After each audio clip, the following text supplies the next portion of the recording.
ನಮಸ್ಕಾರ. ಸಂಯುಕ್ತ ಕರ್ನಾಟಕ ಸುದ್ದಿ ವಿಶ್ಲೇಷಣೆ ಕಾರ್ಯಕ್ರಮಕ್ಕೆ ಸ್ವಾಗತ. ನಾನು ಚನ್ನವೀರ್ ಸಗರ್ನಾಳ್.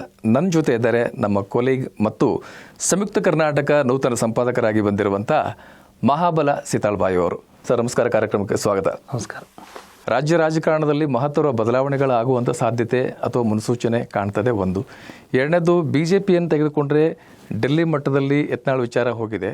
ಸೊ ಅವ್ರ ಪಕ್ಷದ ವತಿಯಿಂದ ಅಲ್ಲಿ ಏನೋ ಚರ್ಚೆಗಳು ನಡೀತಾ ಇದ್ದಾವೆ. ಅದನ್ನು ಬಿಟ್ಟರೆ ಇವತ್ತು ಮುಖ್ಯವಾಗಿ ಚರ್ಚೆಗೆ ಬಂದಿರುವಂಥ ವಿಚಾರ ಏನೆಂದರೆ, DK ಶಿವಕುಮಾರ್ ಅವರು ಏನು ರಿಯಾಕ್ಟ್ ಮಾಡಿದರು, ಒಂದು ಅಗ್ರಿಮೆಂಟ್ ಆಗಿತ್ತು, ಸ್ವಲ್ಪ ದಿನಗಳಾದ ನಂತರ ನಾನು ಮುಖ್ಯಮಂತ್ರಿ ಆಗಬಲ್ಲೆ ಅನ್ನುವಂಥ ವಿಚಾರ. ಆ ದಿನಕ್ಕಾಗಿ ಕಾಯ್ತಾ ಇದ್ದೇನೆ, ಬಹಳ ಸೂಚ್ಯವಾಗಿ ಹೇಳಿದ್ರು ಅವರು. ಅದಕ್ಕೆ ಮತ್ತೆ CM ಅವರು ನಮ್ಮ ನಡುವೆ ಒಂದು ಒಪ್ಪಂದ ಆಗಿದೆ, ಆ ದಿನಕ್ಕಾಗಿ ಕಾಯ್ತಾ ಇದ್ದೇನೆ, ನಾನು CM ಆಗ್ತೀನಿ ಏನೂ ಹೇಳಿಲ್ಲ, ಬಟ್ ಬಹಳ ಸೂಚ್ಯವಾಗಿ ಅದಷ್ಟನ್ನು ಹೇಳಿದ್ರು ಅವರು. ಬಟ್ ಇದು ಯಾಕೆ ಬಂತು? ಇದಕ್ಕೆಲ್ಲ ಕಾರಣ ಹಾಸನದ ಸಮಾವೇಶ. ಎಲ್ಲೋ ಒಂದು ಕಡೆ ಹಾಸನದ ಸಮಾವೇಶ ಕಾಂಗ್ರೆಸ್ಸಿನಲ್ಲಿ ಒಂದು ತಳಮಳ ಸೃಷ್ಟಿ ಮಾಡಿದೆಯಾ ಅನ್ನುವಂಥದ್ದು ನನ್ನ ಪ್ರಶ್ನೆ. ಯಾಕೆಂತಂದರೆ ನಾಳೆ ನಡೆಯಲಿರುವಂಥ ಸಮಾವೇಶದ ಮೇಲೆ ಸಾಕಷ್ಟು ಜನರ ಕಣ್ಣಿದೆ. ಸಮಾವೇಶ ಇದೇ ರೀತಿ ಆಗಬೇಕು ಅಂತ ಒಂದು ನೀಲನಕ್ಷೆಯನ್ನು ಸಿದ್ದರಾಮಯ್ಯನವರು ಅಥವಾ ಅವರ ಆಪ್ತರು ಕೂಡ ಒಂದು ಚರ್ಚೆ ಮಾಡಿ ಒಂದು ಸಿದ್ದರಾಮಯ್ಯನವರ ಪಾಳೆಯದಿಂದ ಮೂಟಾಗಿದ್ದ ಸಮಾವೇಶ ಅದು. ಸ್ವಾಭಿಮಾನಿ ಸಮಾವೇಶವನ್ನು ಅದನ್ನು ಚೇಂಜ್ ಮಾಡಿದಂಥವ್ರು DK ಶಿವಕುಮಾರ್ ಅವರು. ಅದನ್ನು ಪಕ್ಷದ ತೆಕ್ಕೆಗೆ ತಗೊಂಡ್ರು ಅವರು. ಸಿದ್ದರಾಮಯ್ಯನವರ ಪಾಳೆಯದ ಸಮಾವೇಶ ಅದಾಗೋದು ಬೇಡ, ಪಕ್ಷದಿಂದ ಆಗಲಿ, ಎಲ್ಲರೂ ಒಟ್ಟಾಗಿ ಮಾಡ್ತಾ ಇದ್ದೀವಿ ಅನ್ನೋ ಮೆಸೇಜ್ ಹೋಗಲಿ, ಆ ಕಾರಣಕ್ಕೆ ಅವರು ಪಕ್ಷದಿಂದ ತಗೊಂಡ್ರು, ಪಕ್ಷದ ತೆಕ್ಕೆಗೆ ತಗೊಂಡ್ರು ಆ ಸಮಾವೇಶವನ್ನು. ಭಾಳ ಸೂಕ್ಷ್ಮವಾದ ನಡೆ ಅದು, ರಾಜಕೀಯ ನಡೆ. ಚನ್ನಪಟ್ಟಣ ಸೇರಿದಂತೆ 3 ಉಪಚುನಾವಣೆಯಲ್ಲಿ ಗೆದ್ದ ಬೆನ್ನಲ್ಲೇ ಸಿದ್ದರಾಮಯ್ಯನವರು ತಮ್ಮ ಶಕ್ತಿಯ ಪ್ರದರ್ಶನವನ್ನು ಮಾಡೋದಕ್ಕೆ ಹೊರಟಿದ್ರೋ ಅದು ಗೊತ್ತಿಲ್ಲ, ಅಥವಾ ಪಕ್ಷ ಇವತ್ತು ಯಾವ ರೀತಿಯಾಗಿ ಆಡಳಿತವನ್ನು ನಡೆಸ್ತಾ ಇದೆ, ಗ್ಯಾರಂಟಿ ಯೋಜನೆಗಳನ್ನು ನಾವು ಎಷ್ಟು ಸಮರ್ಪಕವಾಗಿ ಅನುಷ್ಠಾನಗೊಳಿಸಿದ್ದೀವಿ ಅಂತ ಹೇಳೋಕೆ ಹೊರಟಿದ್ರೋ ಗೊತ್ತಿಲ್ಲ. ಆದರೆ ಎಲ್ಲೋ ಒಂದು ಕಡೆ ಸಿದ್ದರಾಮಯ್ಯನವರು ತಮ್ಮ ಶಕ್ತಿಯನ್ನು ಅನಾವರಣಗೊಳಿಸೋದಕ್ಕೆ ಸಜ್ಜಾಗಿದ್ದು ಅನ್ನೋಂಥದ್ದು ಜಗಜ್ಜಾಹಿರ. ಒಂದು ರಾಜಕೀಯ ಸಂದೇಶವನ್ನು ಕೊಡೋದಕ್ಕೆ ಅವರು ಹೊರಟಿದ್ರು.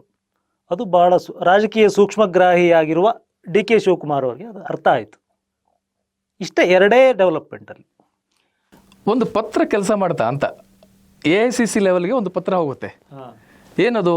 ಹಾಸನದಲ್ಲಿ ಸಮಾವೇಶವನ್ನು ಮಾಡ್ತಾ ಇದ್ದಾರೆ, ಅಹಿಂದ ಸಮಾವೇಶ ಅಂತ ಹೇಳಿ ಮಾಡ್ತಾ ಇದ್ದಾರೆ. ಎಲ್ಲೋ ಒಂದು ಕಡೆ ಪಕ್ಷಕ್ಕೆ ಮುಜುಗರ ಆಗುತ್ತೆ, DK ಶಿವಕುಮಾರ್ ಅವ್ರಿಗೆ ಒಂದು ರೀತಿಯಿಂದ ಹಿನ್ನಡೆ ಆಗುತ್ತೆ ಅನ್ನುವಂಥದ್ದು ಅನಾಮಧೇಯ ಪತ್ರ ಒಂದು ಕೆಲಸ ಮಾಡಿತು ಅಂತ. ಆ ಪತ್ರವನ್ನು ಕಾಂಗ್ರೆಸ್ನವರೇ ಬರೆದಿರುವಂಥದ್ದು.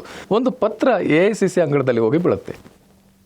AICC ಹೈಕಮಾಂಡ್ ಅದನ್ನು ಭಾಳ ಸೂಕ್ಷ್ಮವಾಗಿ ಗಮನಿಸಿದಾಗ ಮುಂದಾಗುವಂಥ ಒಂದು ಅಪಾಯವನ್ನು ಅರಿತಂಥ ಹೈಕಮಾಂಡು ಇಬ್ಬರನ್ನು ಕರೆಸಿ ಒಂದು ಸೂಚನೆಯನ್ನು ಕೊಡುತ್ತೆ. ಹಾಸನ ಸಮಾವೇಶವನ್ನು ಪಕ್ಷದ ವೇದಿಕೆಯಲ್ಲೇ ನಡೆಸಿ ಅಂತ ಹೈಕಮಾಂಡ್ದೇ ಸೂಚನೆ. ಖರ್ಗೆ ಅವರ ಜೊತೆಗಿನ ಮೀಟಿಂಗ್ನಲ್ಲೇ ಆಗಿರೋದು. ಮಾರನೇ ದಿವಸ ಅದೇ ಸ್ಟೇಟ್ಮೆಂಟ್ ಬಂತು. ಖರ್ಗೆ ಅವರ ಜೊತೆಗಿನ ಮೀಟಿಂಗ್ನಲ್ಲೇ ಇದಾಗಿರೋದು. ಹಾಸನ ಸಮಾವೇಶವನ್ನು ಪಕ್ಷದ ವೇದಿಕೆಯಲ್ಲೇ ನಡೆಸಬೇಕು, ಆಮೇಲೆ ಅದಕ್ಕೆ ರಾಹುಲ್ ಗಾಂಧಿಯವರ ಒಪ್ಪಿಗೆಯನ್ನು ತೆಗೆದುಕೊಳ್ಳುವಂಥ ಒಂದು ಹೊರಗಡೆ ಸಂದೇಶವನ್ನು ಕೊಡುವಂಥ ಒಂದು ಚಟುವಟಿಕೆನೂ ನಡೆಯಿತು. ಅಂದರೆ ಇದೆಲ್ಲ ಗಮನಿಸಿದಾಗ ಈ ಇಬ್ಬರು ನಾಯಕರು ಒಂದು ರೇಸ್ನಲ್ಲಿದ್ದಾರಾ ಅನ್ನುವಂಥದ್ದು ಒಂದು ಪ್ರಶ್ನೆ ಉದ್ಭವ ಆಗ್ತಾ ಇದೆ.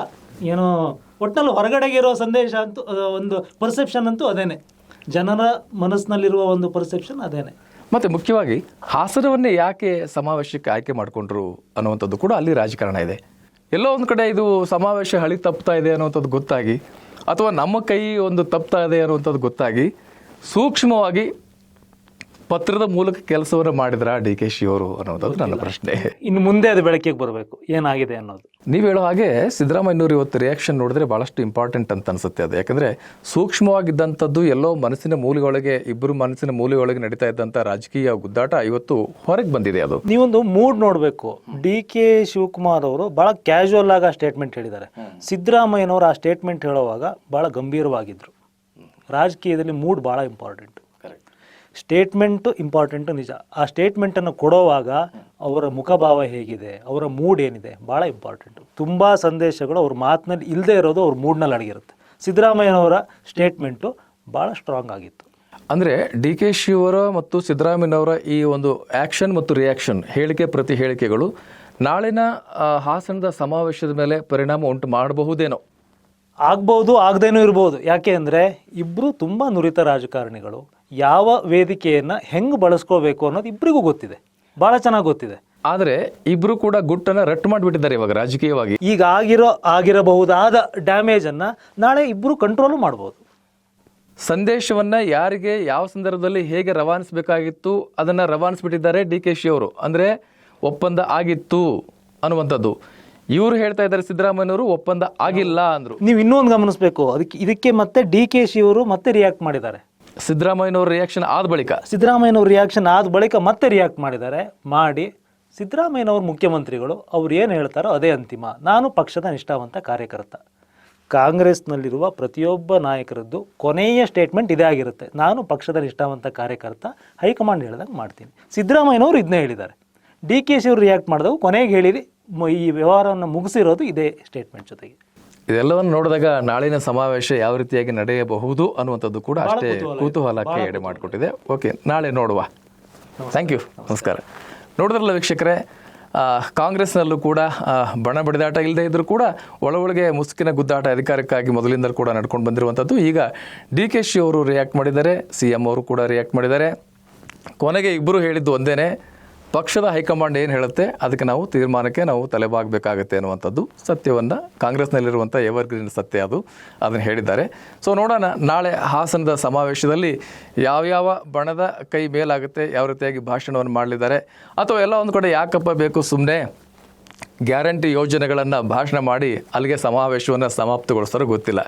ನಾಳೆವರೆಗಾಗಿ ಕಾದು ನೋಡೋಣ ಅಂತ ಹೇಳ್ತಾ ಇವತ್ತಿನ ಸುದ್ದಿ ವಿಶ್ಲೇಷಣೆಯನ್ನು ಮುಗಿಸ್ತಾ ಇದ್ದೇನೆ. ನಮಸ್ಕಾರ.